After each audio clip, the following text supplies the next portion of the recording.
वेदैर्ज्ञेयं नित्यं गुरुभक्तैर्वेद्यं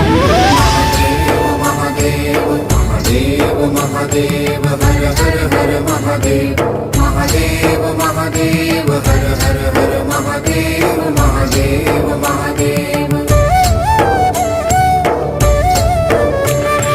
देवान्वितान् दृष्ट्वा यः कृपयाविष्टो